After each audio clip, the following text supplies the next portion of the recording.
तो बच्चों, आज हम लोग क्लास 10 का नन्ही का चौथा चैप्टर पढ़ने जा रहे हैं, जिसका नाम है बाल गोविंद भगत। जिसका नाम क्या है? बाल गोविंद भगत। ठीक है। यह क्या है? यह एक बाल गोविंद भगत क्या है? बाल गोविंद भगत क्या है? बाल गोविंद भगत यह एक रेखा चित्र है। यह क्या है? यह एक रेखा चित्र है। बाल गोविंद भगत क्या है? बाल गोविंद भगत रेखा चित्र है। ठीक है।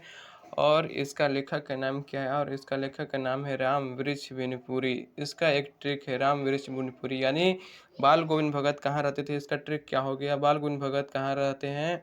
बाल गोविंद भगत वृक्ष के नीचे रहते हैं। बाल गोविंद भगत कहाँ रहते हैं? बाल गोविंद भगत कहाँ रहते हैं? बाल गोविंद भगत वृक्ष के नीचे रहते हैं। आप लोगों को यह ट्रिक हुआ तो वृक्ष के नीचे कौन रहते हैं? बाल गोविंद भगत रहते हैं। और उससे आपको नाम याद हो जाएगा, राम वृक्ष बिनीपुरी। ठीक है। चलो हम लोग इसका चैप्टर पढ़ते हैं। ठीक है। सबसे पहले यहाँ पे देखो, राम वृक्ष बिनीपुरी रचित रेखा चित्र बाल गोविंद भगत धर्म के इस मर्म का उद्घाटन करता है कि धर्मपाल आडंबरों या अनुष्ठानों के निर्वहन में नहीं, बल्कि आचरण की पवित्रता और शुद्धता में है। नायक बाल गोविंद भगत गृहस्थ है, उनकी वेशभूषा भी साधुओं जैसी नहीं है। यानी लेखक क्या कह रहा है कि बाल गोविंद भगत गृहस्थ है और उनकी वेशभूषा भी साधु जैसा नहीं है। बाल गोविंद भगत क्या है? बाल गोविंद भगत गृहस्थ है। ठीक है। लेकिन उनका दिनचर्या और निर्णय मनुष्यता की सच्ची और सही परिभाषा रचना में सहायक है। इस पाठ के माध्यम से आप एक नई गद्य विद्या रेखा चित्र की विशेषताओं और रूप से भी परिचित होंगे। ठीक है। चलो हम लोग आगे देखते हैं। बाल गोविंद भगत मंझौले कद के गोरे चट्टे आदमी थे। बाल गोविंद भगत क्या थे? मंझौले कद के गोरे चट्टे आदमी थे। ठीक है। 60 से ऊपर के होंगे। बाल गोविंद भगत का उम्र क्या थे? 60 साल से ऊपर के थे। बाल गोविंद के बाल पक गए थे। ठीक है। बाल गोविंद भगत के बाल पक गए थे। लंबी दाढ़ी या जटाजूट तो नहीं रखते थे। यानी बाल गोविंद भगत ना अपने दाढ़ी के नहीं रखते थे, और जटाजूट मतलब बड़का बड़का केस नहीं रखते थे। ठीक है। किंतु हमेशा उनका चेहरा सफ़ेद बालों से ही जगमग किया रहता। कपड़े बिल्कुल कम पहनते। बाल गोविंद भगत का पूरा सर का बाल पक गया था और वो कपड़ा अधिक नहीं पहनते थे। मतलब एक दो धोती पहन लेते थे। ठीक है। बिल्कुल कम पहनते थे। कमर में एक लंगोटी मात्र और सिर में कबीर पंथियों की सी कनपट्टी टोपी पहनता। बाल गोविंद भगत क्या सिर में क्या पहनते थे? बाल गोविंद भगत सिर में क्या पहनते थे? सी कनपट्टी टोपी। और उप और हम चलो देखते हैं। जब जाड़ा आता एक काली कमली ऊपर से ओढ़े रहते। मस्तक पर हमेशा चमकता हुआ रामानंदी चंदन जो नाक के एक छोर से ही औरतों की टीका की तरह शुरू होता। यानी नाक एक छोर मतलब एक नाक से ना चंदन वो किया रहता है। यानी औरत सब जो नहीं किया रहता है वो सही ना, बाल गोविंद भगत न भी चंदन को किए रहते हैं नाक के एक छोर से। गले में तुलसी की जड़ों की एक बंडोल बांधा रहते हैं। ठीक है। चलो हम लोग जितना पढ़ लें उसका टेस्ट कर लेते हैं। सबसे पहले यह क्या है? यह एक रेखा चित्र है। यह क्या है? बाल गोविंद भगत क्या है? बाल गोविंद भगत यह एक रेखा चित्र है। ठीक है। बाल गोविंद भगत के लेखक का नाम क्या है? बाल गोविंद भगत का लेखक कहाँ रहते हैं? बाल गोविंद भगत कहाँ रहते हैं? वृक्ष के नीचे है। तो क्या हो गया? राम वृक्ष बिनपुरी। बाल गोविंद भगत कहाँ रहते हैं? वृक्ष के नीचे रहते हैं। तो इसका क्या हो गया? राम वृक्ष बिनीपुरी। ठीक है। बाल गोविंद भगत सर पर क्या पहनते थे? क्या पहनते थे? कबीर पंथियों की किसी कनपट्टी टोपी। बाल गोविंद भगत बाल गोविंद भगत की उम्र क्या थे? 60 साल के ऊपर के थे। बाल गोविंद भगत कितने उम्र के थे? 60 साल के ऊपर के थे। ठीक है। बाल गोविंद भगत कैसे थे? बाल गोविंद भगत मंझौले कद के गोरे चट्टे आदमी थे। बाल गोविंद भगत कैसे थे? मंझौले कद के गोरे चट्टे आदमी थे। ऊपर की तस्वीर से यह नहीं माना जाए कि बाल गोविंद भगत साधु थे। नहीं, बिल्कुल गृहस्थ। उनकी गृहिणी की तो मुझे याद नहीं, उनके बेटे और पुतोह को तो मैंने देखा था। यानी लेखक क्या कह रहा है किसे? उनको वो पत्नी, गृहिणी मतलब हो गया उनका पत्नी। ठीक है। गृहिणी मतलब हो गया पत्नी। यानी वो अपनी यानी लेखक यह कह रहा है किसे? राम वृक्षपुरी यह कह रहा है कि इसे हम उनकी पत्नी को तो नहीं देखे थे, लेकिन उनके बेटे और पुतों को मैंने देखा था। थोड़ी खेतीबाड़ी भी थी, एक अच्छा साफ सुथरा मकान भी था। ठीक है, किंतु खेती बाड़ी करते परिवार रखते। बाल गोविंद भगत साधु थे, साधु की सब परिभाषाएं में खरे उतरने लगे। कबीर की साहब मानते थे। बाल गोविंद भगत किसको साहब मानते थे? कबीर को साहब मानते थे। उन्हीं के गीतों को गाते, उन्हीं के आदर्शों पर चलते। बाल गोविंद भगत किसे आदर्श अपने मानते थे? तो वो बाल गोविंद भगत किसको आदर्श मानते थे? कबीर को अपने आदर्श मानते थे। किनके गीतों को गाते थे? तो कबीर के गीतों को गाते थे। ठीक है, कभी झूठ नहीं बोलते, खरा व्यवहार रखते, किसी से भी दो टूक बात करने में संकोच नहीं करते, ना किसी के खामोखा का झगड़ा मोल लेते, किसी की चीज नहीं छूते, ना पूछे व्यवहार में लाते। ठीक है, इस नियम का कभी कभी इतनी बारीकी तक ले जाते कि लोगों को कुतूहल होता। कभी वह दूसरों के खेत में सोच के लिए भी नहीं बैठते। ठीक है, लेखक यह कह रहा है कि बाल गौर भगत इतने सच्चे व्यवहार रखते थे कि वो किसी के खेत में शौचालय के लिए भी करने नहीं जाते थे। ठीक है, और वह किसी से भी ना झगड़ा बगैर के ना मोल नहीं लेते थे, और वह जो बोलते थे ना वह सच बोलते थे, खरा व्यवहार रखते थे। यानी एकदम हमेशा एक तरह व्यवहार रखते थे, एकदम बढ़िया से अति व्यवहार रखते थे। वह गिरसत लेकिन उनकी जब वह गिरसत लेकिन उनकी सब चीज़ साहब की थी। यानी उसका क्या नाम है? कबीर को वह साहब मानते थे, उसका था। ठीक है, जो कुछ खेत में पैदा होता सिर पर लाकर पहले उसे साहब के दरबार में ले जाते। उनके घर से 4 कोस दूर था साहब का दरबार। साहब का दरबार हथिबाल गुन भगत के घर से कितने कोस दूर था? तो 4 कोस दूर था। एक कबीर पंथी मठ से मतलब वह दरबार में भेंट रूप में रख लिया जाता और प्रसाद रूप जो उन्हें मिलता उसे घर लाते और उसी से गुजर चलाते। यानी जो कुछ खेत में पहले वो बचता था न, तो वो उसे सबसे पहले साहब के दरबार में पहुंचता था, और जो बच जाते थे न उसे उससे ही वो अपने घर में गुजारा वो चलाते थे। ठीक है, इनके ऊपर इन सब के ऊपर में तो मुग्ध था उनके मधुर गाना पर जो सदा सर्वदा ही सुनने को मिलते। कबीर के और सीधे साधे यहाँ पे थोड़ा टाइपिंग मिस्टेक है। ठीक है, यहाँ पे ध होगा। सीधे साधे पद जो उनके कंठ से निकलकर संजीव हो उठते। चलो हम लोग थोड़ा टेस्ट कर लेते हैं। बाल गुण भगत जारा आता था तो क्या ओढ़ लेते थे? तो काली कमली ओढ़ लेते हैं। बाल गुण भगत के लेखक का नाम क्या है? बाल गुण भगत का लेखक का नाम क्या है? इसका लेखक का नाम है राम वृक्षपुरी। इसका ट्रिक क्या है? बाल गुण भगत कहाँ रहते थे? वृक्ष के नीचे रहते हैं। ठीक है, तो इसका लेखक का नाम क्या हो जाएगा? राम वृक्षपुरी। यह बाल गुण भगत क्या है? यह एक रेखा चित्र है। यह क्या है? रेखा चित्र है। ठीक है, बाल गौर भगत की उम्र क्या थे? 60 साल से ऊपर की उम्र थे। 60 साल से ऊपर की उम्र थे। ठीक है, बाल गौर भगत कैसे थे? मंझोले कद के गोरे चट्टे आदमी थे। बाल गौर भगत अपनी नाक पर कैसा चंदन करते थे? रामानंदी चंदन करते थे। बाल गौर भगत अपने नाक पर कैसा चंदन करते थे? रामानंदी। ठीक है, बाल गुण भगत कैसे थे? गोरे चट्टे मंझोले कद के थे। ठीक है, बाल गुण भगत कमर में क्या पहनते थे? लंगोटी एकमात्र पहनते थे।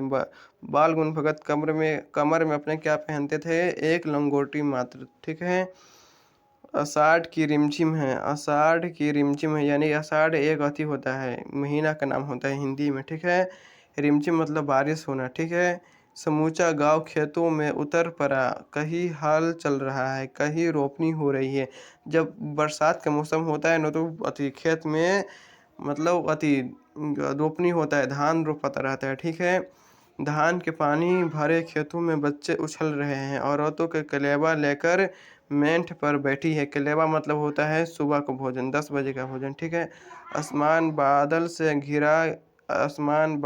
से घिरा, धूप का नाम नहीं, ठंडी प्रवाही चल रही है। ऐसे ही समय उसके कानों में एक स्वर्ण तरंग झंकार सी कर उठी। यह क्या, यह कौन है, यह पूछना न पड़ेगा। बाल गुण भगत समूचा शरीर कीचड़ में लिथरे अपने खेत में रोपनी कर रहे हैं। बाल गुण भगत क्या कर रहे हैं, अपने खेत में रोपनी कर रहे हैं। उनकी उंगली एक एक धान के पौधे को पंक्तिबद्ध खेत में बिठा रही है। उनका उनका खाद एक एक शब्द को संगीत के जीने पर चढ़ाकर कुछ को ऊपर स्वर्ग की ओर भेज रहा है। यानी बाल गुण भगत ना अपने स्वर को कुछ आसमान की ओर स्वर्ग की ओर भेज रहा है, और कुछ नीचे पर्यावरण की ओर भेज रहा है, और कुछ को इस पृथ्वी की मिट्टी पर खड़े लोगों को कानों की ओर। बच्चे खेलते हुए झूम झूम उठते, मेंढ पर खड़ी औरतों के होठ कांप उठते, वे गुनगुनाते लगती है। हलवाहों के पैर ताल से उठने लगते, रोपनी करने वाले की उंगलियां एक अजीब क्रम से चलने लगती। बाल गुण भगत का यह संगीत है, यह जादू। यानी जब बाल गुण भगत ना अपने संगीत को गाते थे तो पूरा जितना भी बच्चे थे वो झूम उठते उसको गाने सुन के। औरतों की होठ कांप उठते, और जितना भी आसपास के चिड़िया सब है ना वो चहचहा उठती, और पूरा पर्यावरण एकदम शांत हो जाते हैं। और जितने भी आसपास के लोग हलवाही सब रहते हैं ना उसके तालियां बजने लगते हैं। ठीक है। भादों की वह अंधेरी अधरतिया, अभी थोड़ी ही देर पहले मूसलाधार वर्षा खत्म हुई। भादो मतलब एक महीना का नाम होता है। वह अधेरतिया, भादो की वह अंधेरी अधेरतिया, अभी थोड़ी ही देर पहले मूसलाधार बारिश खत्म हुई। बादलों की गरज बिजली की तरफ में आपने कुछ नहीं सुना हो, किंतु अब झिल्ली की झंकार या दादरों के दादरों यानी मेढक की टर बाल गुण भगत के संगीत को अपने कोलाहल में डुबो नहीं सकती। उनकी खंजरी डिगम डिमक डिमक बज रही है, और वे गा रहे हैं। गोदी में पीवा चमक उठे। बाल गुण भगत क्या गा रहे हैं, गोदी में पीवा चमक उठे, सखिया चिहुक न पीवा। तो गोद में ही, किंतु वह समझती है वह अकेली है। वह चमक उठती है कि उठाती है उसे भरे बादलों वाली भादों की आधी रात में। उनका यह गाना अंधेरों में अकस्मात कौंध उठने वाली बिजली की तरह किसी ने चौंका देता। अरे सब सारा संसार निस्तब्धता में सोया है। बाल गुण भगत का संगीत जाग रहा है। तेरी गठरी में लगा चोर मुसाफिर जाग रहा है। चलो हम लोग थोड़ा टेस्ट कर लेते हैं, जितना पीछे को पढ़ रहे हैं ना उसको थोड़ा रिविजन कर लेते हैं। सबसे पहले बाल गुण भगत क्या गाते थे, गोदी में पेवा चमक उठे, सखिया चिहक उठो न गाते थे। ठीक है। बाल गुण भगत जब जारा आते थे तो क्या पहनते थे, काली कमली ओढ़ लेते थे। ठीक है। कार्तिक आया नहीं कि बाल गुण भगत की प्रजातियां शुरू हुई। बाल गुण भगत की प्रजातियां कब शुरू होती है, कार्तिक आने से पहले। ठीक है। जो फागुन तक चलती है। बाल गुण भगत की प्रजातियां कब तक चलती है, फागुन तक। और कब शुरू होती है, कार्तिक आने से पहले। ठीक है। इन दिनों वह सवेरे ही उठते हैं, मतलब जब उसकी प्रजातियां शुरू हुई ना तो वो सवेरे ही उठने लगे। ठीक है। न जाने किस वक्त जाग कर वह नदी स्नान को जाते, गांव से वह 2 मील दूर वहां नहा धोकर लौटते, और गांव के बाहर ही पोखर के ऊंचे भिंडे पर अपनी खंजरी लेकर जा बैठते और अपने गाने टेरने लगते। मैं शुरू से ही देर तक सोने वाला हूँ, किंतु एक दिन माध की उस दांत किटकिटाने वाली भोर में भी उनका संगीत मुझे पोखर पर ले गया। अभी आसमान के तारों के दीपक बुझे नहीं थे। हाँ पूरब में लोही लग गई थी, जिसकी ललिमा को शुक्र तारा और बढ़ा रहा था। खेत बगीचा घर सब पर को कुहासा छा रहा था। यानी जब ठंडी के मौसम जब आया है ना, तो बाल गुण भगत ना, जब ठंडी का मौसम आया ना, तो बाल गुण भगत एक गाना गा रहे थे, और उस गाने के पीछे ना लेखक उसको गाने को इतना अति मतलब इतना अति मीठी आवाज में गा रहे थे कि ना, से अति लेखक को ना वह इतनी ठंडी दांत किटकिटाने वाली ठंडी में ना उसके पीछे चला गया और सुनने चला गया, और कुहासा एकदम छा रहा था। ठीक है, सारा वातावरण अजीब रहस्य से आवृत मालूम पड़ता। यानी ठंडी के मौसम में ना एकदम अथी रहता है, पूरा एकदम मतलब थोड़ा सा भी दूर का आके आदमी नजर नहीं आता है, पूरा कुहासा से छाया रहता है। ठीक है, भगत अपनी खंजरी लिए बैठे थे, उनके मुंह से शब्दों का तांता लगा था। यानी एकदम मीठी आवाज में एकदम उसके संगीत का तांता लगा था। उनकी उंगलियां खंजरी पर लगातार चल रही थी। गाते गाते इतने मस्त हो जाते, इतने मसरूर में गाते, उत्तेजित हो उठते कि मालूम होता अब खड़े हो जाएंगे। कमली तो बार बार सिर से नीचे सरक जाती। मैं जारे से कपकपा रहा था। यानी लेखक जो है ना, वो जारे से कपकपा रहा था। ठीक है, किंतु तारे की छाँव में भी उनके जेल मस्तक के श्रम बिंदु जब तक चमक ही पड़ते। चलो हम लोग थोड़ा टेस्ट कर लेते हैं। बाल गुण भगत ठंडी में क्या गा रहे थे, तो संगीत गा रहे थे, और उसके संगीत को सुनने कौन गए, लेखक गए। उसके संगीत को सुनने कौन गए, लेखक गए। ठीक है, और बाल गुण भगत की अति प्रभातियाँ कब शुरू होती है, कार्तिक में शुरू होती है, और कब तक चलती है, और फागुन तक चलती है। ठीक है, कब तक चलती है, फागुन तक चलती है। ठीक है, चलो बच्चों हम लोग आगे देखते हैं। गर्मियों में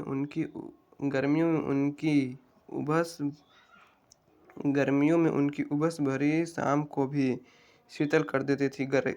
अतिबाल गुण भगत की गर्मियों में उबस भरी शाम को क्या कर देती थी, तो शीतल कर देती थी। ठीक है, अपने घर के आंगन में वे आसन जमा बैठते, और गांव के उनके कुछ प्रेमी भी जुट जाते। यानी बाल गौर भगत के जो चाहने वाले थे, जो उसके दोस्त थे ना, जब बाल गौर भगत ना अपने आंगन में आसन जमा बैठते, यानी अपने आंगन में गीत गाने लगते हैं ना, तो उनके जो चाहने वाले, उनके जो दोस्त हैं ना, वो भी उसके पास आकर बैठ जाते हैं, और उनकी संगीत को मधुर स्वर को सुनते रहते हैं। खंजरियों और कतालों की भरमार हो जाती है। एक पद बाल गोविंद, यहाँ पर बाल गोविंद होगा। ठीक है, कहा जाते खंजरियों और करतालों की भरमार हो जाती, एक पद बाल गोविंद भगत कह जाते। उनकी प्रेमी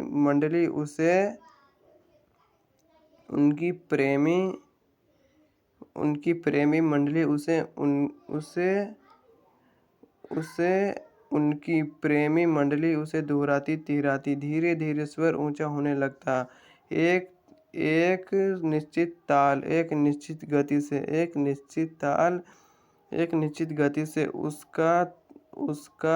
उसे ताल स्वर के चढ़ाव के साथ श्रोताओं के मन के ऊपर भी उठने लगती। धीरे धीरे मन तन पर हावी हो जाता। होते होते एक क्षण ऐसा आता कि बीच में खंजरी लिए बाल गुण भगत नाच रहे हैं, और उनके हाथ ही सबके तन और मन नृत्यशील हो उठे। सारा आंगन नृत्य और संगीत से ओत-प्रोत है। ठीक है, चलो हम लोग आगे देखते हैं। बाल गोविंद भगत की संगीत साधना का चरम उत्कर्ष उस दिन देखा गया। बाल गुण भगत की संगीत साधना का चरम उत्कर्ष उस दिन देखा गया, जिस दिन उनका बेटा मरा। इकलौता बेटा था, वह कुछ सुस्त और बोदा सा था। बाल गोविंद भगत का बेटा एकलौता था, और उसका बेटा सुस्त और बौदा था। ठीक है, किंतु इसी कारण बाल गोविंद भगत उससे और भी मानते। यानी यानी उनकी समझ में उसे ऐसे आदमियों पर ही ज़्यादा नज़र रखनी चाहिए। यानी बाल गुण भगत का यह कहना है कि जो व्यक्ति ना ऐसा ऐसा अति होता है ना, जो व्यक्ति मतलब ऐसा तरह का होता है ना, उसको ख्याल और रखना चाहिए, क्योंकि वह ख्याल का हकदार होते हैं और उसे बहुत ही प्यार करना चाहिए। ठीक है, उनकी समझ में ऐसे आदमियों पर ज़्यादा नज़र नज़र रखनी चाहिए या प्यार करना चाहिए, क्योंकि ऐसे निगरानी और मोहब्बत के ज़्यादा हकदार होते हैं। बड़ी बड़ी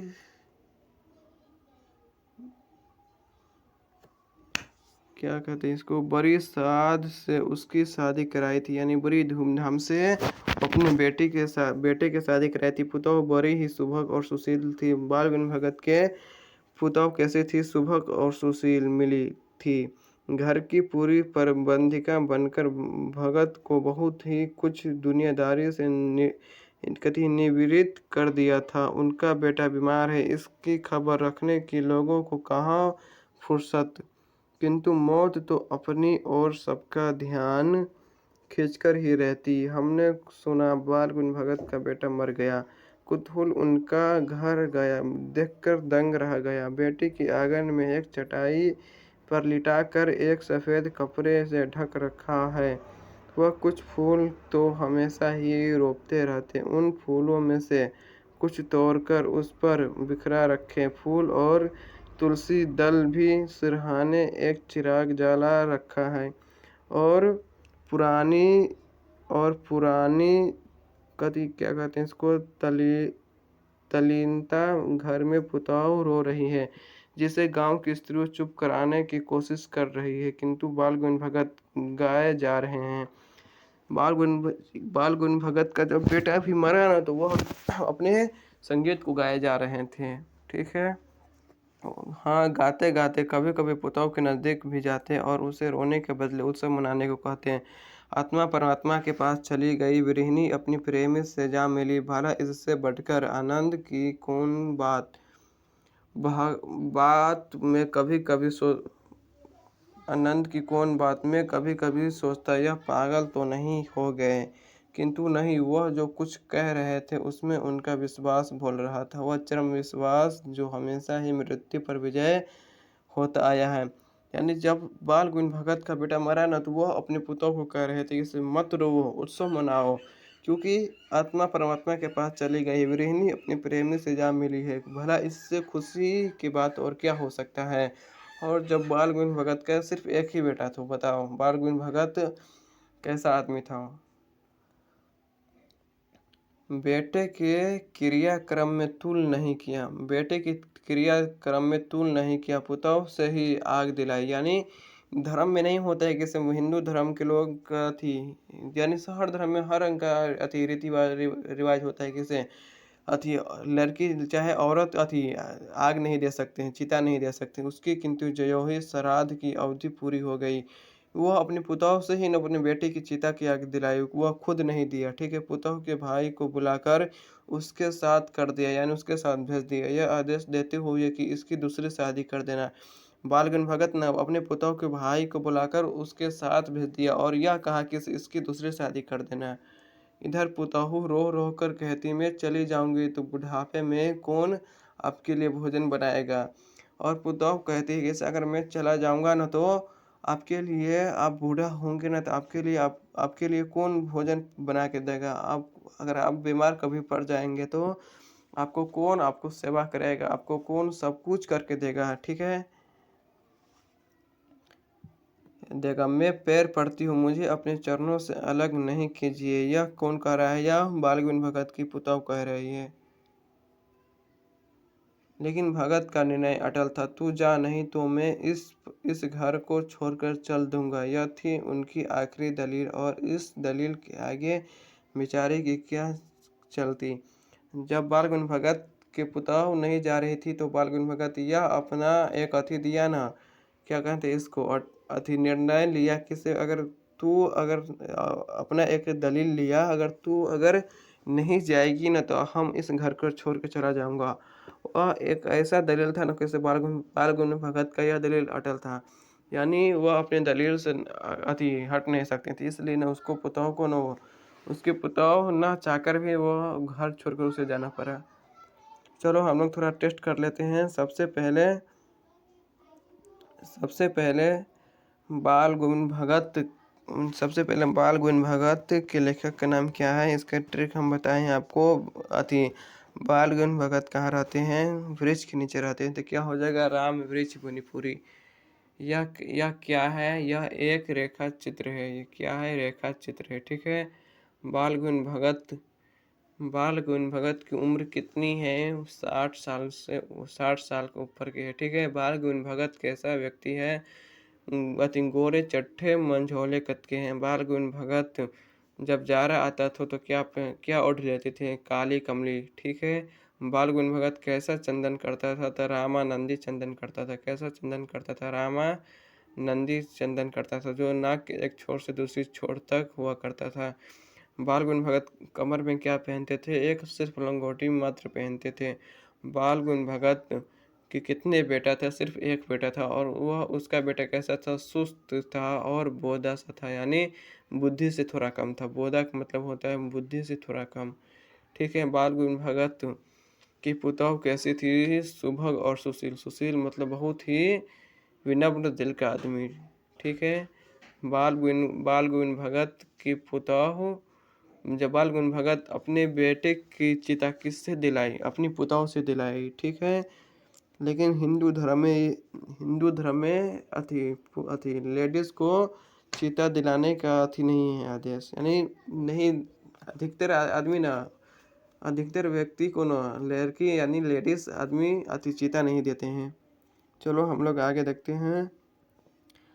बाल गोविंद भगत का मात उनका बाल गोविंद भगत का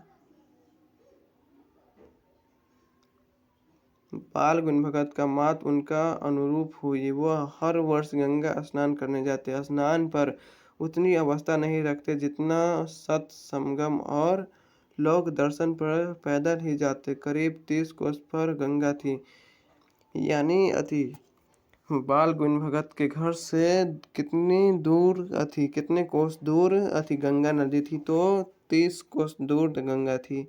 साधु को संभल लेने का क्या हक? और गृहस्थ किसी से भिक्षा क्यों मांगे?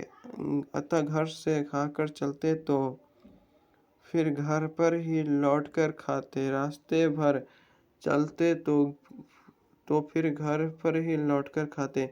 यानी जब बाल गोविंद भगत ना अपने घर से लौटते थे ना, तो खाकर जब जाते थे ना, तो रास्ते में कुछ नहीं खाते, और जब लौट कर घर आते ना, तभी वह कुछ खाते। वो किसी से भिक्षा क्या मांगेगा, क्योंकि वह साधु था, ठीक है। रास्ते भर खंजरी बजाते गाते, जहाँ प्यास लगती पानी पी लेते।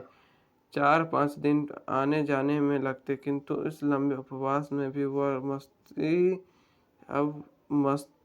अब बुढ़ापा आ गया था, किंतु टेक वही जवानी वाली थी। यानी बाल गोविंद भगत ना बुढ़ापे में भी ना वह जवानी वाली उसको एकदम सेहत था, ठीक है। इस बार लौटे तो तबीयत कुछ सुस्त थी। खाने पीने के बाद भी तबीयत नहीं सुधरी। थोड़ा बुखार आने लगा, किंतु नेम व्रत तो छोड़ने वाली नहीं थी। वही दोनों जून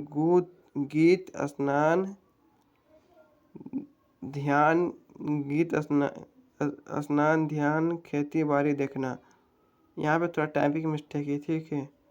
दिन दिन सीझने लगे। लोगों ने नहाने धोने से मना किया। यह ऑब्जेक्टिव में पूछा जाएगा कि किसे नहाने धोने से लोगों ने मना किया था? बाल गोविंद भगत को नहाने धोने से मना किया। उस दिन भी संध्या में गीत गाए, किंतु मालूम होता जैसे धागा टूट गया हो, माला का एक दाना बिखरा हुआ। भोर में लोगों ने गीत नहीं सुना, जाकर देखा तो बाल गोविंद भगत नहीं रहे, सिर्फ उनका पंजर पड़ा, यानी सिर्फ उनका शरीर पड़ा रहा। बाल गोविंद भगत सुबह होते होते वो भगवान के पास चले गए, ठीक है। चलो हम लोग इस चैप्टर को पढ़ को समाप्त कर लिए हैं, और चलो हम लोग अब इसको ऑब्जेक्टिव को देख लेते हैं, ठीक है। देखो, सबसे पहले बाल गोविंद भगत, इसका लेखक है रामवृक्ष पुनेरी। यह एक रेखा चित्र है।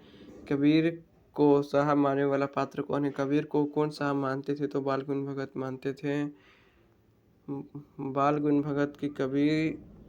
भगत की प्रजातियां कार्तिक से शुरू होकर किस महीने तक चलती थी? तो किस महीने तक चलती थी? फागुन तक।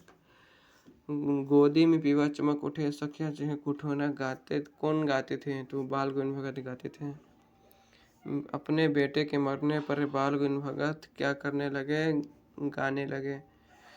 बाल गुण भगत के कितने बेटे हैं? बाल गुण भगत के सिर्फ एक बेटे थे। बाल गुण भगत का बेटा क्या था? सुस्त और बोधा सा था। बाल गुण भगत का बेटा कैसा था? सुस्त और बोधा। बाल गुण भगत की संगीत साधना का उत्कर्ष देखा गया बेटे के मृत्यु के दिन। बाल गुण भगत की पुतौ कैसी थी? बाल गुण भगत की पुतौ कैसी थी? सुशील थी। ठीक है, सुभग और सुशील थी। बाल गुण भगत हर वर्ष कहाँ जाते थे? गंगा स्नान करने। बाल गुण भगत की उम्र कितनी थी? 60 साल से ऊपर थी।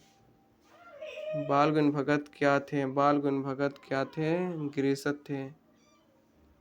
ठीक है, बाल गुण भगत किनके गीतों को गाते थे?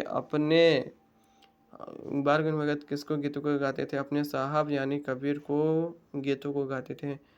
बाल गुण भगत ने अपने बेटों को आग किससे दिलाई? पुतौ से दिलाई। बाल गुण भगत ने अपने पुतौ को किसके साथ भेज दिया? भाई के साथ भेज दिया। कहाँ भेज दिया? अपने नैहर भेज दिया, यानी मायके भेज दिया, मम्मी के यहाँ भेज दिया। ठीक है, और भाई के साथ भेजते हुए बाल गुण भगत ने क्या कहा? कहा कि इसकी दूसरी शादी कर देना। बाल गुण भगत किस विद्या की रचना है? रेखा चित्र। बाल गुण भगत की प्रभातियां कब से शुरू होती थी? तो कार्तिक महीना से शुरू होकर कहाँ तक चलती थी? तो फागुन महीना तक चलती थी। शुरू कब होती थी? कार्तिक महीना में। गर्मियों में बाल गुण भगत की संज्ञा उमस भरी शाम को भी डैश कर देती थी। तो क्या कर देती थी? शीतल। इसका आंसर सी हो जाएगा। जो कुछ खेत में पैदा होता सिर पर लाद कर बाल गुण भगत कहाँ ले जाते थे? कबीर के दरबार, साहब के दरबार में। इसका आंसर एन बी न तो सी होगा। इसका आंसर सी होगा। ठीक है, साहब के दरबार में। बाल गुण भगत रेखा चित्र के रचनाकार है, यानी बाल गुण भगत का लेखक कौन है? रामवृक्ष पुनेरी। आपको हम ट्रिक क्या दिए थे? बाल गुण भगत कहाँ रहते हैं? तो वृक्ष के नीचे रहते हैं। जाड़े में बाल गुण भगत किस रंग की कमली ऊपर से उड़े रहते थे? तो काली कमली। बाल गुण भगत पुत्र की मृत्यु के बाद पुतौ को रोने के बदले क्या करने को कहते हैं? तो क्या करने को कहते हैं? उत्सव मनाने को कहते हैं। ठीक है, बाल गुण भगत ने अपने पुतौ को किसको साथ भेज दिया? तो भाई के साथ भेज दिया। ठीक है, किसके साथ भेज दिया? भाई के साथ भेज दिया। चलो दोस्तों, आज हम लोग इस चैप्टर को समाप्त कर लिए हैं और इसको ऑब्जेक्टिव भी पूरा क्लियर कर लिए हैं। अगर आप लोगों को वीडियो पसंद आया है तो लाइक कर लीजिएगा और सब्सक्राइब कर लीजिएगा, क्योंकि आपको इस चैनल पर रोज आपको नन हिंदी और उर्दू का वीडियो मिलते रहेगा और आपको पूरी तैयारी कराते रहेगा। ठीक है, चलो मिलते हैं अगले वीडियो में। जब तक के लिए इतना ही। जय हिंद, जय भारत।